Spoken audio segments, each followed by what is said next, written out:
Meus irmãos e minhas irmãs, a liturgia deste domingo deve estar na mesma tônica com a nossa vida. Devemos estar em consonância com as palavras que nós ouvimos dessa liturgia, da palavra de Deus. Pedimos sempre a sabedoria. Lembramos bem que lá no livro de Sabedoria, capítulo 9, Salomão, ele reza pedindo a sabedoria. Ele não quer mais nada daquilo que é do trono, a não ser a sabedoria para ajudá-lo na administração. Pois ele também sabe que a sabedoria, tendo adquirido, ele conseguirá muito mais coisas. E é isso que nós ouvimos na primeira leitura do próprio livro da sabedoria. Um elogio à sabedoria. Nessa vida precisamos aprender a discernir, a julgar, para termos boas escolhas, para sabermos tomar decisões. E muitas vezes, quando nós falamos isso para os outros e até para nós mesmos, né, ou quando nós trazemos para si mesmo, diante da situação, nós achamos que é fácil tomar decisão. Não é. É muito difícil tomar decisões.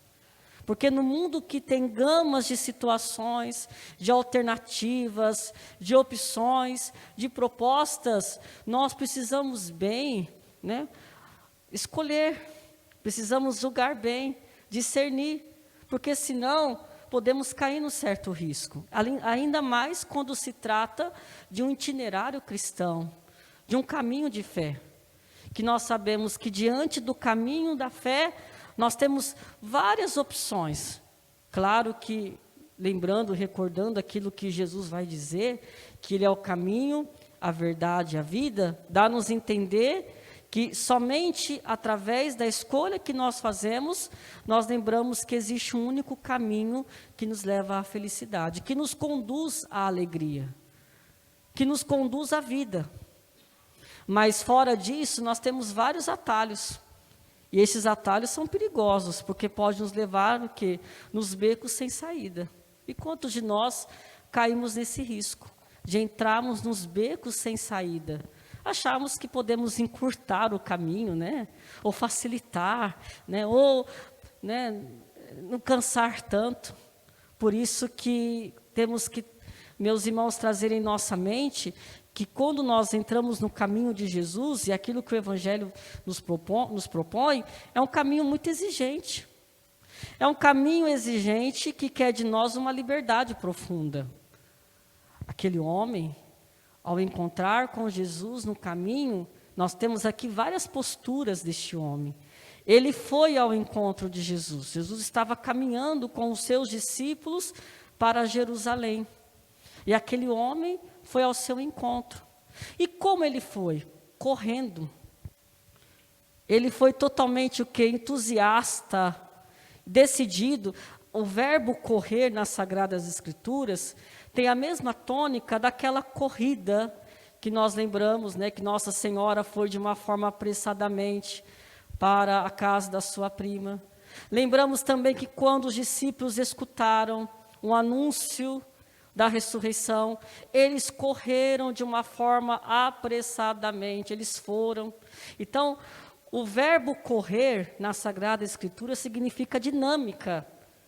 Por isso que a gente nunca pode ficar estagnado na vida. A escolha requer de nós o quê? A tomada de decisão requer que nós sejamos o quê? Dinâmicos, que não ficamos estagnados, porque quem fica estagnado na vida não toma nenhuma decisão. Deixa o quê? As coisas dominar. É interessante isso. Deixa as opiniões alheias tomarem conta. E a pessoa em si mesma não tem nenhuma opinião, porque ela se pauta na opinião dos outros, porque ela tem medo de se mostrar. É interessante esse verbo correr. Ele foi decidido, ele estava pronto, porque ele admirava Jesus. Depois o outro verbo, ao correr, ele vai o quê? Ajoelhar. Ele faz a oração, ele faz a prece, ele tem um encontro com o Senhor. E aí nós entendemos bem aqui, e lembramos quantas vezes na nossa vida cristã, quando nós fazemos uma experiência com o Senhor, ou quando nós descobrimos quem é Deus na nossa vida, nós temos esta corrida. Nós tomamos uma decisão. Não, hoje eu vou ser de Deus. Hoje eu vou rezar mais. Hoje eu vou participar mais da Santa Missa. Hoje eu vou fazer mais jejum, né? Hoje eu vou me pautar nas práticas penitenciais. Eu vou ser um cristão mais fervoroso a partir de então. E nós começamos assim, porque toda a caminhada cristã vem do quê? Do enamoramento. Começa no encantamento. A partir da experiência com Deus, nós enxergamos tudo que é maravilhoso. E é importante enxergarmos isso. Porque se nós não tivermos encantamento, não temos o poder de decisão. Não conseguimos saborear. A vida tem que ter sabor. E o sabor nos ensina a decidir. Só que todo o sabor, e aqui que é o ponto importante, todo o sabor leva-nos o quê? Ao comprometimento. E aqui, meus irmãos, que precisamos fazer o nosso exame de consciência. Aquele homem chega e pergunta para Jesus, uma pergunta crucial, existencial. Bom mestre, o que devo fazer para ganhar a vida eterna? Interessante a tradução, o que eu devo fazer para entrar na vida eterna? Essa é a pergunta que nós devemos fazer hoje para Jesus. Diante das nossas realidades, diante do nosso caminho, dos nossos entusiasmos, das realidades que precisamos decidir. É aqui que começa todo o processo do julgamento, do discernimento. Quando eu falo julgar, eu falo separar, decidir, discernir. São Paulo vai dizer que o dom de discernimento é um dom mais difícil de ser exercido. Porque, meus irmãos, é muito mais fácil nós decidimos pelos outros, ou pelas paixões, ou pelos impulsos, ou até pelo entusiasmo, e não sabemos a real da situação, e não colocamos o pé no chão. O que eu devo fazer para entrar na vida eterna? Porque tem muitas coisas que podem me impedir de não entrar na vida eterna, de não abraçar o céu. E aí Jesus vai dizer o quê? De uma maneira, né, ele responde conforme está na Torá, conforme nós aprendemos na catequese. É só observar os mandamentos. É só praticá-las. Pratique a lei, que você será feliz. Essa é a regra da Torá. Essa é a regra, meus irmãos. Seja feliz, pratique. Mas não basta isso. Jesus, olhando para o coração daquele homem, o que ele faz? Ele olha com afeto, com amor. Jesus olha-nos com amor. E é o amor do Senhor que nos atrai. Vamos entender que Marcos, trazendo o olhar de Jesus, mostra-nos o quê? Que este olhar é o que nos dá a graça da cura. Este olhar é o que nos faz mover. Este olhar é o que nos faz, meus irmãos, entender que nos perdoa, que nos liberta. É um olhar que nós devemos também ter em relação a Ele e a todos aqueles que nos circundam. O olhar de Jesus, o mesmo olhar que Ele teve a Levi, que fez levantar da banca de impostos. O mesmo olhar que Jesus teve a Pedro quando ele negou, e Jesus olhou e Pedro também fitou. E logo Pedro se arrependeu, mesmo de uma forma amarga, na sua negação, mas o olhar de Jesus o fez entender a sua misericórdia. Então o olhar de Jesus que fez Zaqueu descer da árvore para acolher em sua casa, olha quantas referências do olhar de Jesus no Evangelho. O olhar de Jesus a nós, meus irmãos, nos traz o quê? A graça da libertação. E quando nós olhamos, não existe nada que nos preenche. Porém, este homem, ele não conseguiu. Mesmo Jesus tendo o olhar de afeto a ele não conseguiu deixar tudo. Por quê? Porque ele era muito rico, ele tinha muitos bens, era muito apegado às coisas. E aqui existe o quê? O processo da escravidão e do apego. Se eu não olhar para Jesus, se eu não trazer este olhar a Jesus a mim, o seu amor, eu não vou ter condição de continuar o meu caminho. Eu vou começar a olhar outras coisas ao meu redor, que vai me produzir vazios. Eu vou começar a olhar os defeitos, as dificuldades, os problemas, as situações, as coisas, e tudo isso vai desviar-me, vai me fazer errar o alvo, para que eu possa olhar as outras coisas. E quando eu começo a olhar as outras coisas, é aqui que eu vou me esfriando na fé. É aqui que eu vou perdendo o sentido da minha fé. É aqui que eu vou deixando de rezar, de praticar as virtudes, de procurar a Eucaristia, porque tudo que eu estou olhando é maior do que eu. Mas quando eu olho para Jesus, o olhar dele é maior do que tudo que está ao meu redor, até os defeitos das pessoas. Isso, meus irmãos, é o que nos fortalece e é o que nos dá constância na nossa fé. Porque o olhar de Jesus é o que dá sentido. E só podemos fazer isso com o primeiro verbo da liturgia, que está lá no livro da sabedoria. Eu orei. Se eu rezar, se eu orar, se eu desejar, se eu saciar deste olhar, em comunhão com a sua palavra, com o seu amor, nada me impedirá de eu ser livre e deixar tudo. Quando eu falo em deixar tudo, não estou falando para que os leigos tenham, vocês leigos, tenham a mesma dinâmica que nós padres e religiosos que deixamos tudo para seguir o Evangelho. Mas o verbo deixar na vida de vocês é o quê? É traduzir isso na vida com os sentimentos de Jesus. O olhar de Jesus a mim me faz entender que Ele é o mais importante e Ele é o meu Senhor. É Ele que me ama, é Ele que me preenche, Ele é a realização da minha vida. Então eu não vou ficar apegado às coisas. E também, meus irmãos, o problema da liturgia não é ser rico ou ser pobre. Porque nós podemos até fazer uma má interpretação. Agora o padre diz que agora o rico não vai entrar no céu. Não, o Evangelho não está dizendo isso. Não está dizendo que aqueles que têm bens, muitos bens, não vão entrar no reino dos céus.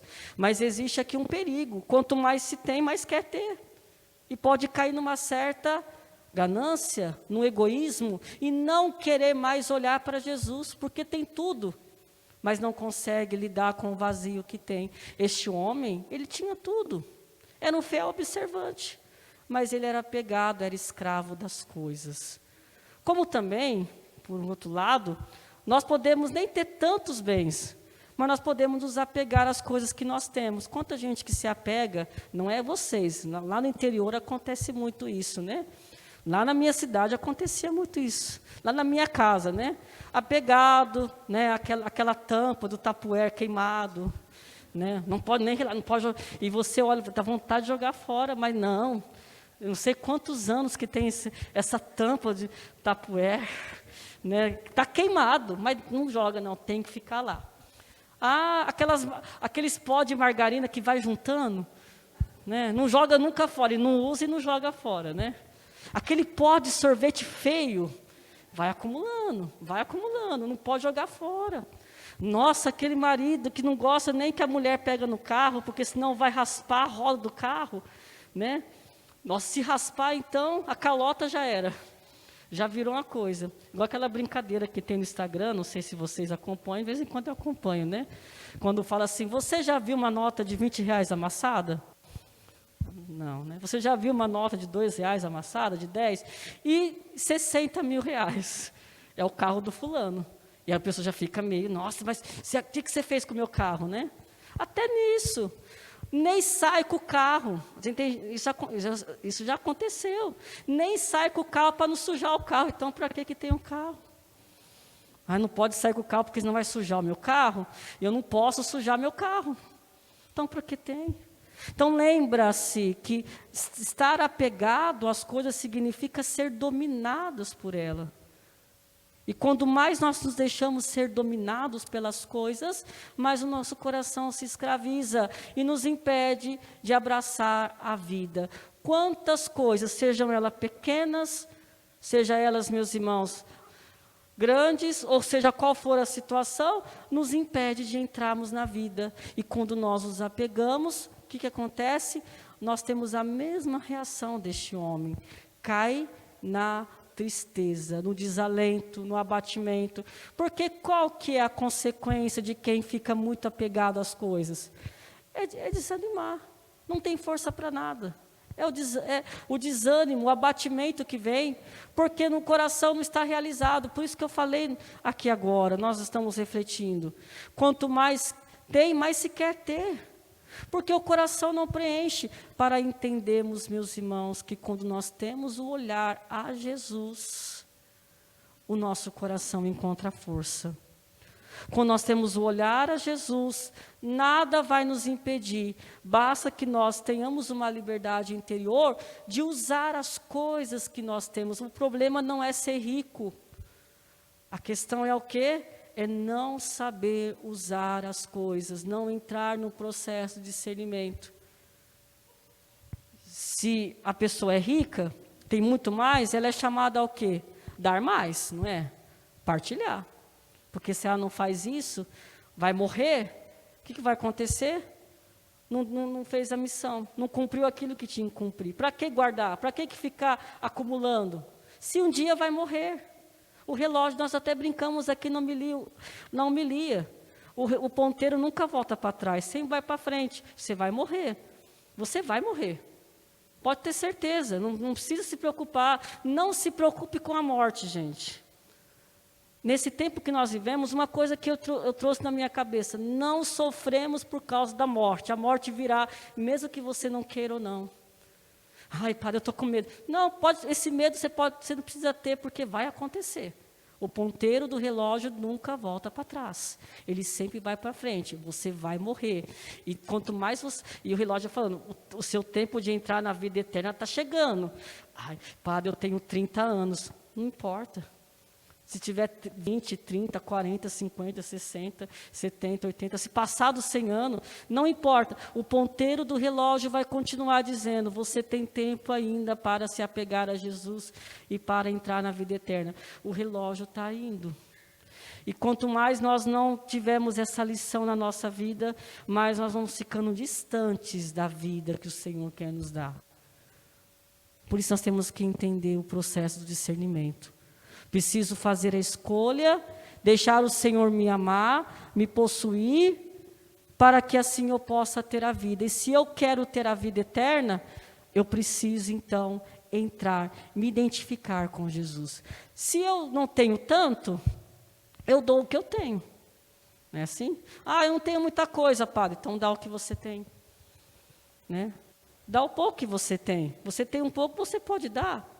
Ah, eu não tenho nada. Então, aprenda a receber. Porque um dia, a lição da vida, se você tiver, você vai aprender de uma forma recíproca também a dar.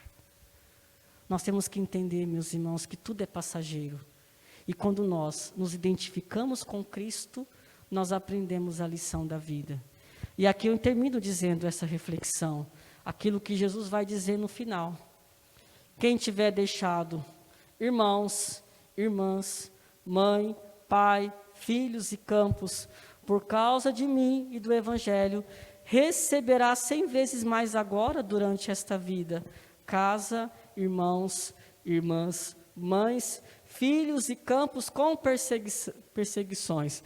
Se vocês notarem bem, vamos fazer aqui uma interpretação do texto. Jesus fala da figura do pai, quem tiver deixado pai, mãe. Só que na outra vez, Jesus não cita a palavra pai. Por que será? Porque, meus irmãos, diante da vida eterna, quando nós abraçamos a vida em Cristo, nós só temos um único pai. E esse é o pai que nos amou e que nos deu o maior presente, que é o seu filho. E nos dando o seu filho, nós temos tudo. Nós temos irmãos, nós temos irmãs, nós temos mães, filhos e campos. Deixamos tudo. Colocamos as coisas em seus devidos lugares para tê-lo como nosso centro. Com lutas? Sim.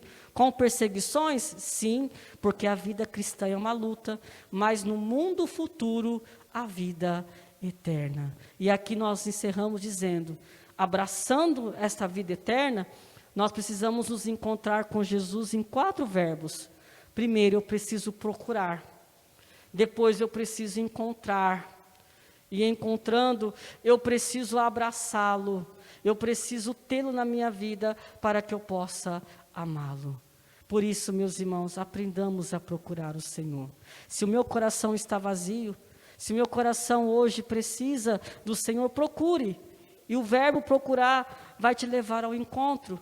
E ao encontro vai te levar a tê-lo. E ao tê-lo você vai poder amá-lo. Essa é a força da nossa fé e é isso que nos dá a vida. Louvado seja o nosso Senhor Jesus Cristo.